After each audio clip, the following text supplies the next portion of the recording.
C'est incroyable, mais quel match, je n'en peux plus de ce club, je n'en peux plus, trop de sensations fortes, trop de belles émotions, c'est pour ces genres de raisons-là que moi j'adore le Real de Madrid.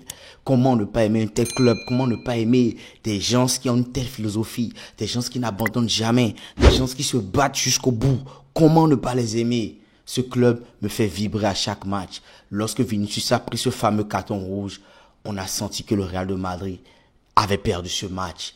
Mais dans les 10 minutes qui ont suivi, avant l'égalisation, j'ai su que le Real de Madrid voulait changer les choses parce qu'on les a sentis animés de cette rage-là lorsqu'ils veulent faire la différence. Et lorsque l'égalisation a été faite, je savais déjà que ce match était plié parce que les adversaires avaient peur.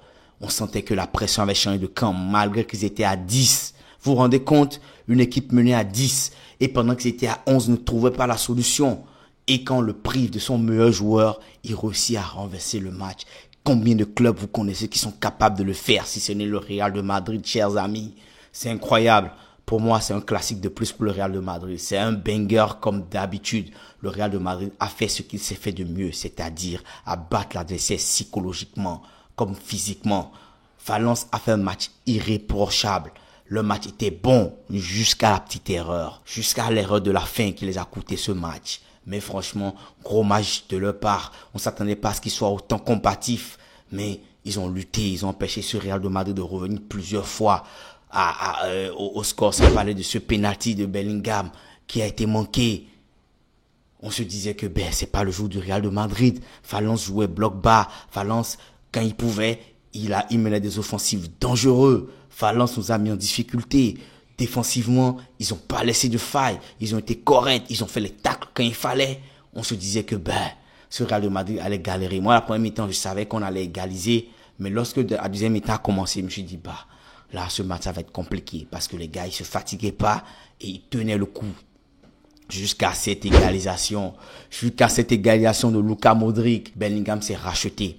Oui, c'est racheté parce que cette passe qu'il a fait à Modric, on est habitué à des classiques comme ça de Bellingham. On est habitué à ces genres de passes-là de Bellingham. Mais quand même, c'est toujours des passes très difficiles. S'il avait contrôlé ce ballon, il aurait manqué cette passe. Il a fait une passe en une touche de balle. Et Modric, vous le connaissez, son contrôle, son pied gauche, il a planté le gardien ne pouvait rien y faire. Il a mis là où le gardien ne pouvait pas la chercher. Franchement, l'égalisation du Real de Madrid était parfaite. Lorsque l'égalisation est rentrée, j'ai su que le match avait changé totalement de camp. On sentait que ce Real de Madrid ne voulait pas rester sur ce match nul-là. Le Real voulait gagner ce match. Et quand le temps additionnel, les 9 minutes sont tombés, je savais que l'adversaire allait souffrir. Mais on avait tous un point d'interrogation. À 10, comment cette équipe allait pouvoir gérer? Et ils ont répondu, ils ont montré qu'ils sont le Real de Madrid. Même à 10, ils restent hyper dangereux.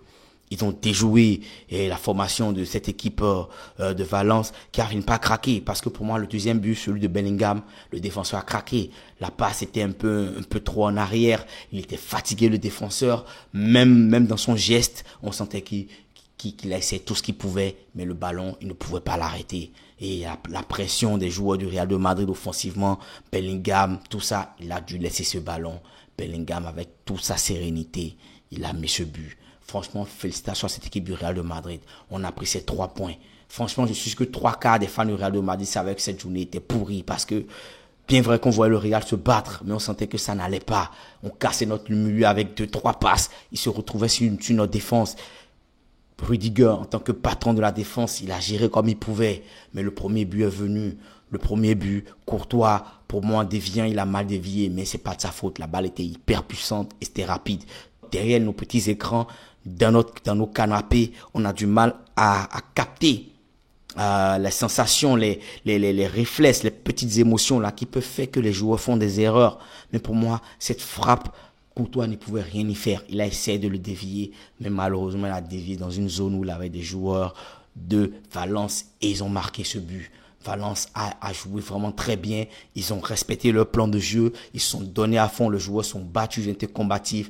Mais c'est le Real de Madrid. Ça ne suffit pas pour arrêter le Real de Madrid. Sans parler de cette action de fin de match.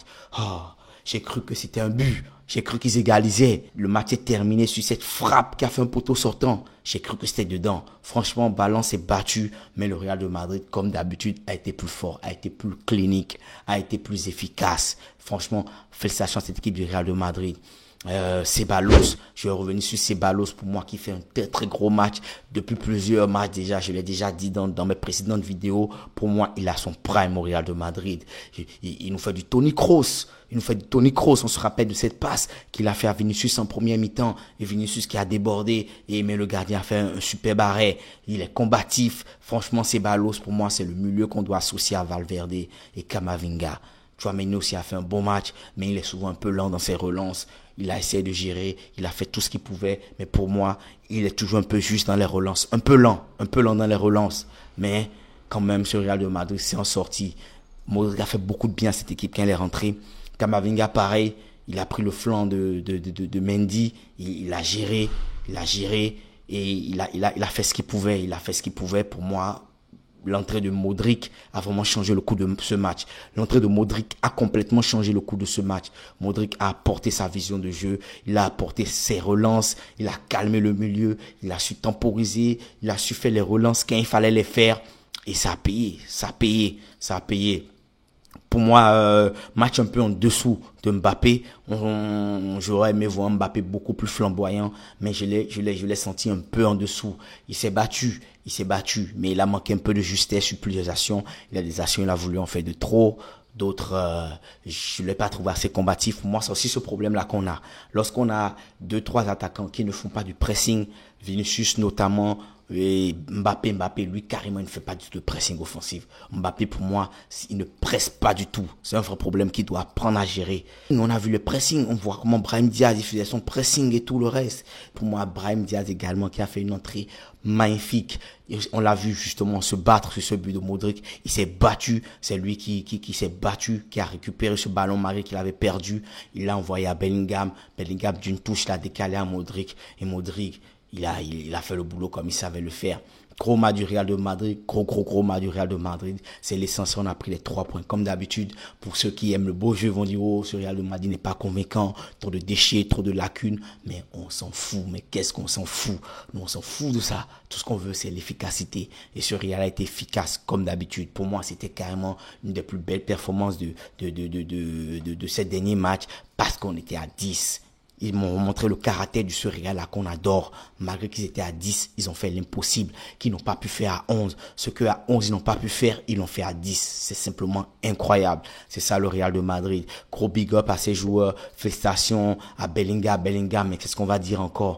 Malgré qu'il a raté son penalty, mais il est combatif. Il a été passeur décisif. Il a été buteur. Il mérite d'être homme du match. Et je ne sais pas encore vérifier, mais je crois qu'il doit être homme du match. Après avoir marqué un but, avoir fait une passe décisive, il doit être homme du match. Il a fait un match exceptionnel. Bellingham, il a fait un gros match. Ceballos, pareil, un très très gros match. Valverde, toujours au service de l'équipe, il a fait un gros match également. Courtois, n'en parlons pas. Courtois a été extrêmement bon, surtout à la première période. Il nous a sauvé de beaucoup de ballons. On se rappelle de cette frappe à bout portant et qu'il a arrêté avec beaucoup de sérénité.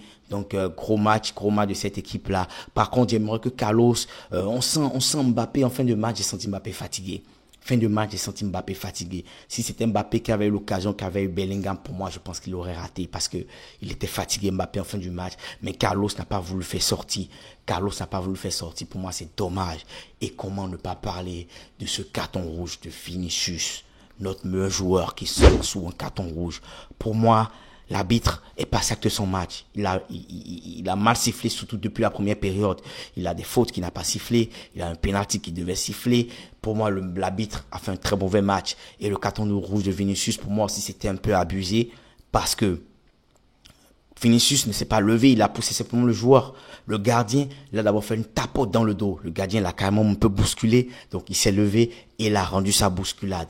Donc, lui donner un carton rouge parce qu'il a rendu une bousculade. C'est vrai, sa bousculade a lui été un peu plus intense. Mais pour moi, c'était un peu abusé. Il aurait pu rester sur son carton jaune. Donc, c'était un peu injuste selon moi. Mais également, on doit blâmer Vinicius. Parce que pour moi, Vinicius, il doit apprendre à se tempérer. C'est ce qui peut tuer un joueur comme lui. Vinicius doit vraiment apprendre à se tempérer. Pour moi, c'est un problème. Malgré la tape que lui a fait le gardien de but, il a exagéré. Il aurait même pu ne pas du tout répondre. Il aurait pu en rigoler. Il aurait pu se lever, déterminer, repartir à l'attaque. Mais il est tout le temps voulant faire plus. Il veut tout le temps répondre aux provocations. Et même à la fin, quand on a voulu le faire sortir, on l'a flanqué le carton rouge, il a voulu se battre. Pour moi, il n'en a pas besoin. Sa classe parle déjà pour lui. C'est un grand joueur. Il parle déjà sur le terrain, mais il doit apprendre à se tempérer. Avec ce tempérament-là, il risque de passer beaucoup de matchs. Il est suspendu maintenant pour 2 matchs à cause d'un carton rouge. La Coupe a passé, il a raté un match important avec le Brésil à cause d'un carton rouge. Donc pour moi, Vinicius doit apprendre à se tempérer. Et lorsqu'il a raté son ballon d'or, beaucoup de personnes ont dit qu'il manquait de fair play. Donc pour moi, c'est un critère aujourd'hui essentiel pour Vinicius. Il doit apprendre à se tempérer. Il doit apprendre vraiment à garder son sang-froid. Il doit apprendre à ne pas répondre aux provocations. S'il rencontrait des joueurs comme Sergio Ramos, des défenseurs à l'époque qui savaient vous atteindre psychologiquement, Vinicius va passer à côté de beaucoup de matchs.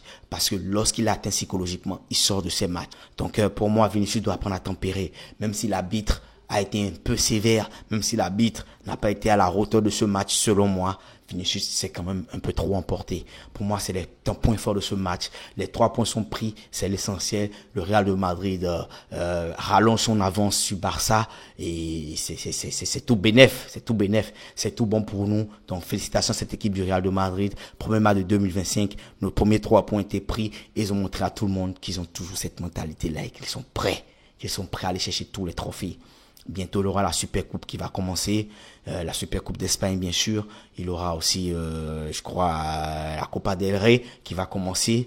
Donc, les matchs importants vont commencer par s'enchaîner. Et je sais que ce Real de Madrid va répondre présent. Sur ce, la famille, pour moi, c'est tout pour aujourd'hui.